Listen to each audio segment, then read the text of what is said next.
more trig stuff that we're looking at today. Got a couple of charts that we'll add to our notes a little bit. What we've got right here, first thing we're going to look at, I've got, we were looking to find the tangent of angle theta. Okay, looking to find the tangent. What we're given is that the cotangent of angle theta is equal to 4. Okay, now starting off with an easy one on this, because cotangent and tangent have a simple, easy relationship. What's the cotangent and tangent relationship? The reciprocals. Very good. So if we got one, all we got to do is flip it to get the other. So this cotangent that's 4, that's the same as 4 over and understood 1. So that means the tangent would be 1/4. Okay, pretty simple on that. Alright, now let's say we're looking for secant of theta, and we're given that cosine of theta is -2 over the square root of 20. Okay, so first thing you got to figure out is, are these reciprocals? They are. Secant and cosine are reciprocals. Initially it always tricked me because I wanted secant, since it starts with an S, I wanted it to be the reciprocal of sine, but I just had to flip that in my brain. They don't match the way my brain thinks they ought to do. So these are reciprocals. So I'm going to start by just flipping that. Be negative square root of 20 over 2. Okay, that's not an incorrect answer, but that's not a simplified answer because we can break that down some now. Square root of 5. Good. Square root of 20, that's the same as 4 times 5, and the square root of 4 is 2, so that would be -2 square roots of 5 over 2, and then like Blake said, those 2's will cancel out. So you just get negative square root of 5. Good job. See what was... Blake had it already. Blake beat me. Alright, I'm going to make a little chart here for you about if things are positives and negatives in what quadrant. So, let me get a little XY drawn here right quick. Okay, we know quadrant 1 starts on top right, and they go counterclockwise. Quadrant 2, quadrant 3, quadrant 4. Okay, what I know about quadrant 1, all 6 are positive. So I'm just going to put all are positive. Sine, cosine, tangent, cosecant, secant, cotangent, they're all positive because you go right and up. Those are both positive moves. Okay, everything in quadrant 1 is positive. But now when we go to quadrant 2, we got left, which means our cosine is going to be negative. The only 2 in quadrant 2 that are positive, sine and cosecant. Those are reciprocals. Those are both positive. All the other 4 are negative. Cosine, tangent, secant, and cotangent. Those are all negative. Okay?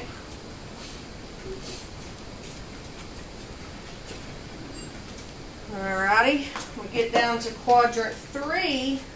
Tangent and cotangent are positive, and then the other 4 are negative. So sine, cosine, cosecant, and secant are all negative.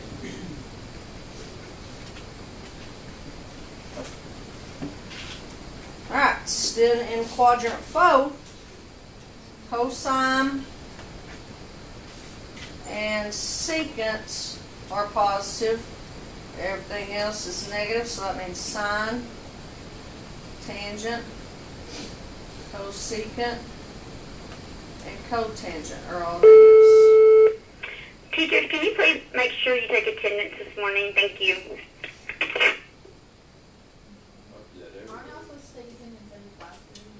Yeah.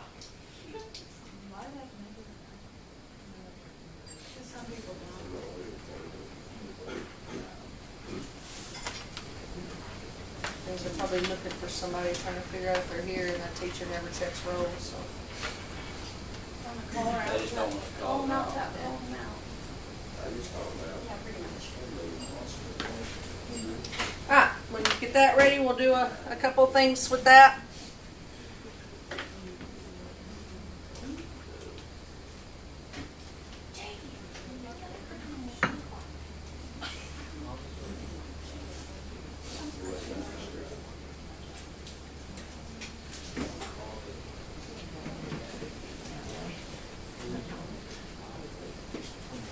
I got it?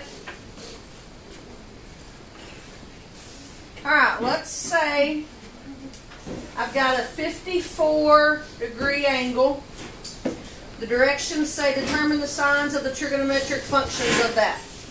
Okay, so first thing I got to do is figure out what quadrant I'm in if I'm in 54. Okay, last on, can't remember if it's Friday or not, we did those angles where we started off here on what we called the initial side. So right there where I've darkened on that positive x-axis is where we'll start. And then our angles go counterclockwise. So I would draw my little arc counterclockwise until I've hit 54 degrees. Now what I know is if I got all the way to this y-axis, that's 90 degrees. If I got all the way back to this x-axis, that's 180. And then 90 more would make this one 270. If I only want to go 54, I can't go all the way to the 90. That's common sense. So I'm somewhere in this quadrant.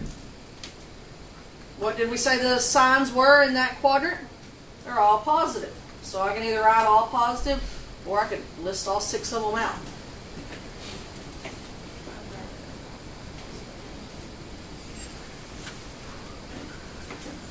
Okay, what if I asked you for the signs of a 260-degree angle?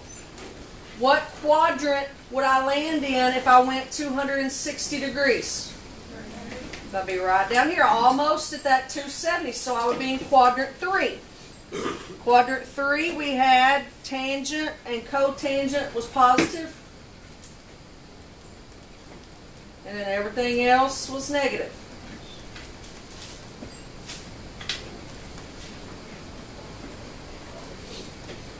Put them in, I kind of did a random order there. Put them in whatever order you want.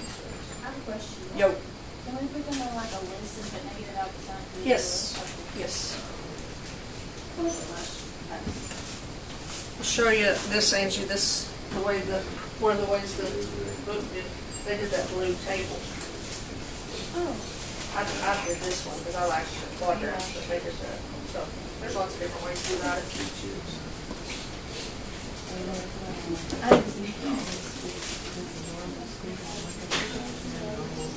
Alright, now along those same lines with some different symbols. Shh. Same lines just with some different symbols. I've got a tangent of theta. Come on, button. There we go. I've got a tangent of theta that is greater than 0. And I've got a cosecant of theta that is less than 0. What quadrant am I in? Okay, first off, if tangent's greater than 0, does that mean it's positive or negative? So I'm looking for where tangent's positive. Cosecant is less than 0, it is negative. So I'm looking in my quadrants for where tangent is positive and cosecant is negative. Which quadrant is that in?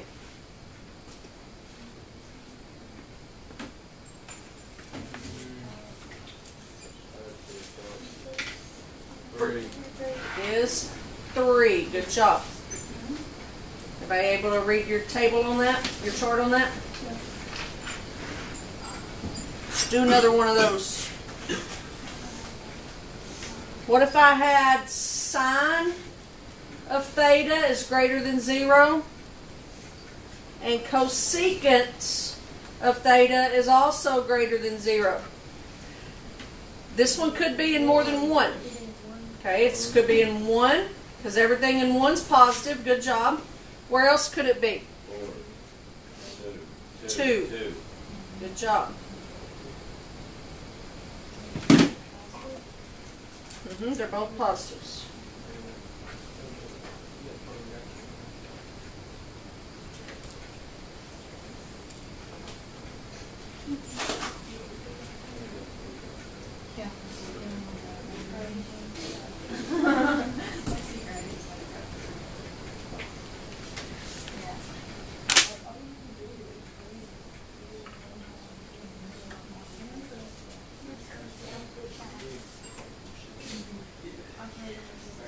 make a chart here about ranges, the range of trigonometric functions.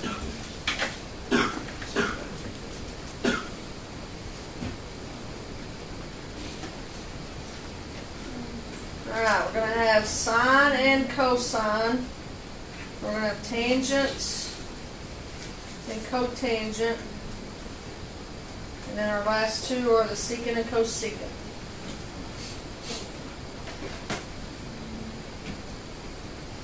Alright, what we know about the ranges of these things, sine and cosine both, if I wrote them in a set with, I'll write it both ways, less than or equal to 1 or negative 1 to 1. Okay. This one is any real number, which would be negative infinity to infinity. And this one is greater than or equal to 1. And it goes from negative infinity to negative 1, union with 1 to infinity. Alright, when we have this, what we'll do with this chart is they'll tell us, and we'll work the problem here, they'll tell us the value of something and ask if that's possible or not. So it's got to fit within those ranges if it's possible. I'll let you get that finished up and we'll look at it.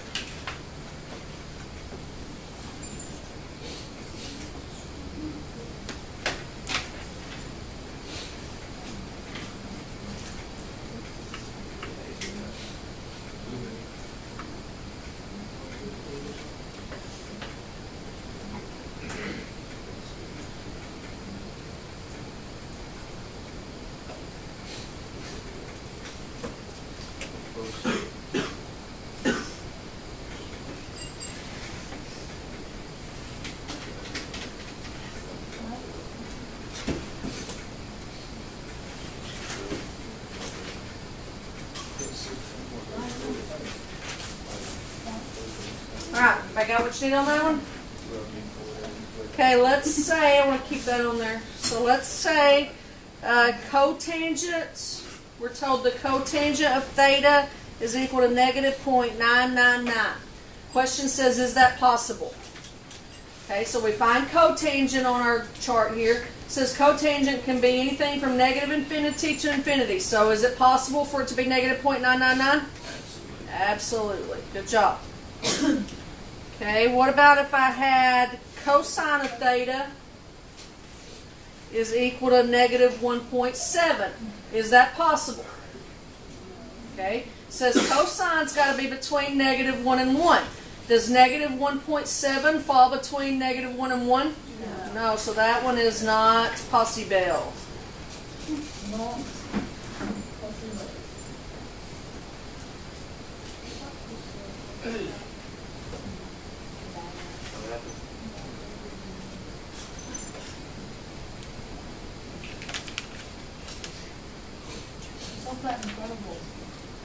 Alright, next type of problem. We got several looks in this lesson. Kind of tying it all together. I got tangent of theta is equal to 8/5. We're given that. Tangent of theta is equal to 8/5. The directions say find the value of the other 5 trigonometric functions.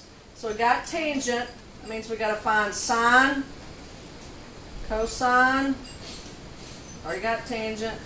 So then cosecant, secant,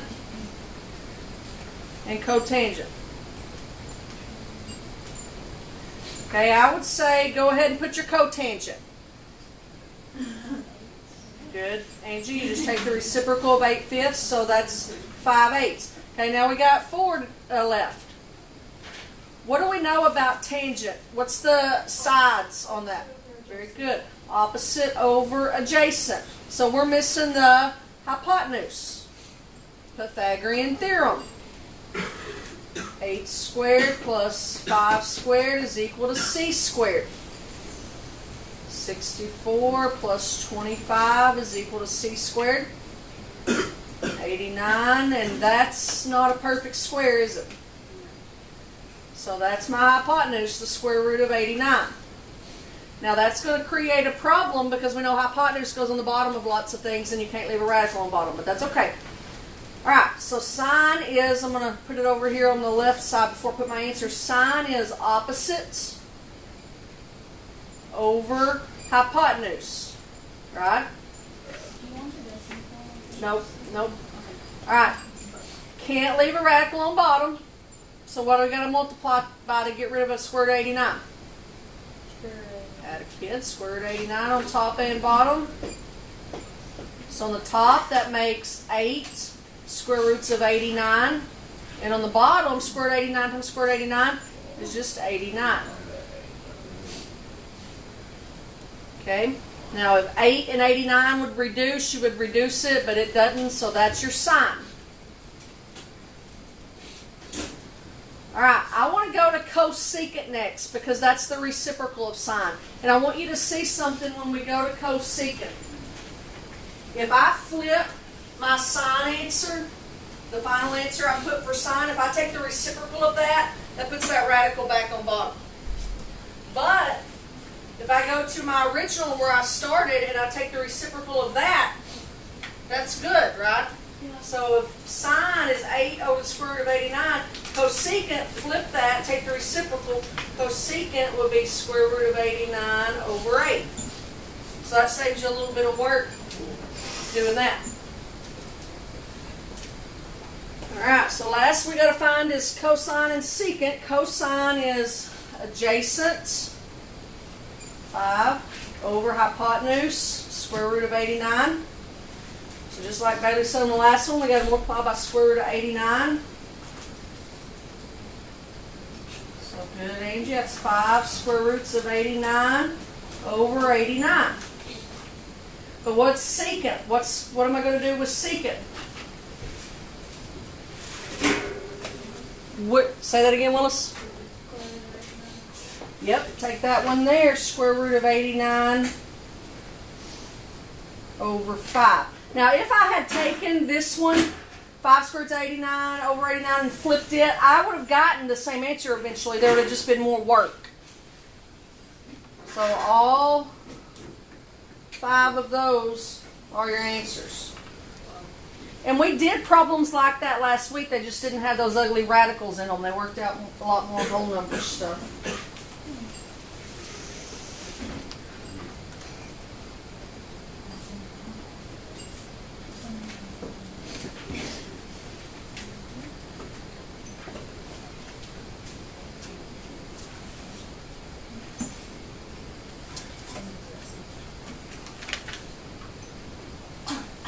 Alright, got a couple more. Doing good. They done with that one? Alright, this one says we're only looking, made less work this time, we're only looking for 2 things. We want to find the cosine of theta and the tangent of theta. What we're given is that the sine of theta is negative square root of 2 over 3. And we're also told that the cosine of theta is greater than 0. Okay, so what they're telling us there is important as to what the signs of our stuff is going to be. When that says that cosine is greater than 0, that's positive. So if I've got a positive cosine and a negative sine, I am in quadrant 2, aren't I? Okay, so that's going to be important to know what kind of signs I have in quadrant 2. Okay, so hold on to that for a minute. Alright, sine, this is opposite and hypotenuse. So I need the adjacent. So when I do my Pythagorean theorem, I'm going to have the square root of 2 squared plus I don't know squared is equal to the hypotenuse squared. Now I didn't put a negative on that. I'm just going to worry about the negative when I get my final answer done. Square root of 2 squared, the square and the square root cancel out. It's just 2 plus x squared equals 9. 3 squared is 9. Subtract your 2. X squared is 7. So x is the square root of 7. So that is your adjacent. Okay? Cosine is adjacent over hypotenuse. And we said cosine had to be bigger than 0, so it stays positive. I don't need to simplify that any because the radical's on top, so that's okay like that. Alright, tangent is opposite over adjacent. So it starts off like that. Okay, got to get rid of that radical on bottom. What am I going to multiply by? Good. So on the top, square root of 2 times square root of 7 is the square root of 14. And on the bottom, square root of 7 times square root of 7 is just 7. So I've got square root of 14 over 7 for tangent, but my only question is, does that need to be positive or negative? Very good. Bailey, we said in quadrant 2 is where we are, and in quadrant 2 your tangent is negative. So I'll throw my negative sign there with that. So that negative over there was actually wouldn't go. Or is that why we did that? Well, Sorry. that's okay. That negative on the sign, the negative square root of 2, I used that to help me know what quadrant I was in. Okay. And then when I figured out what quadrant I was in, I looked and saw what tangent was supposed to be there. And it was supposed to be negative. Does that make sense?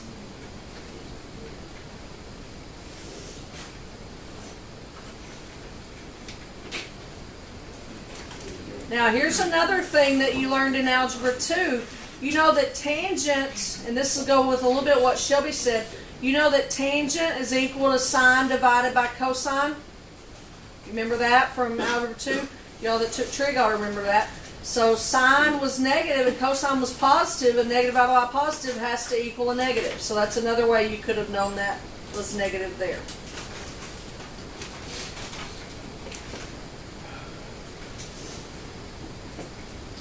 Alright. Let's just do one more.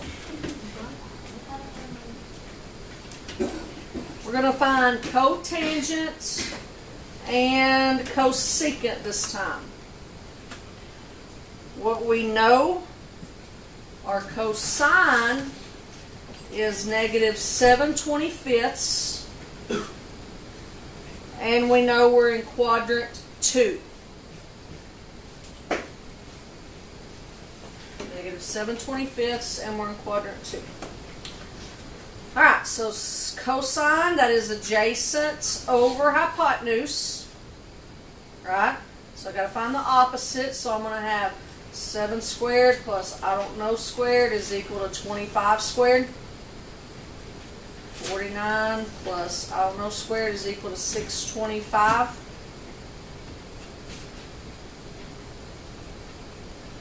I don't know squared is equal to, anybody help me out here? 6, 7, 576, and I think that's a perfect square. Check that if Katie gets the square root of that. I think it's 24. Yeah. 24. Alright, so 24 is our opposite. Alright, well, both of the things that we're looking for, cotangent and cosecant, are reciprocals. So if I were doing tangent, I would do opposite over adjacent, right? But I need cotangent, so I'm going to take the reciprocal of that. So it's going to be 7 over 25. Now in quadrant 2, does cotangent need to be positive or negative?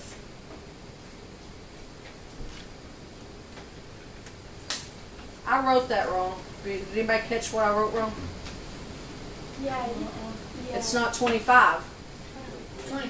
Opposite over adjacent, adjacent over opposite, mine is 24, and I put a 25 in there instead. Doofus.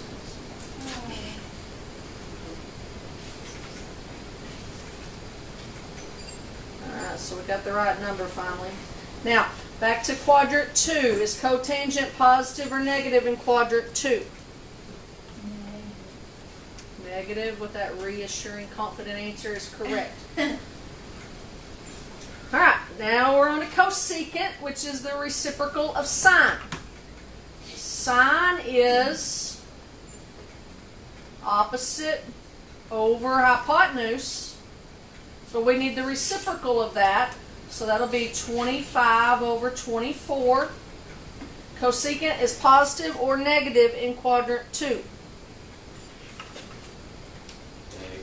No positive. Positive is correct. So those would be your two answers on that.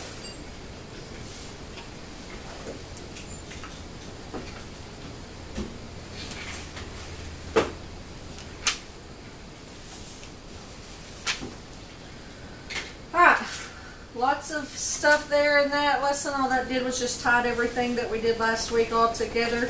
Looked at lots of different stuff. Well, we've got the rest of this week. Tomorrow we're going to have an assignment. Yay. Wednesday we're going to get study guides, and Friday we're going to do a test. That's the plan, Stan. Everybody good?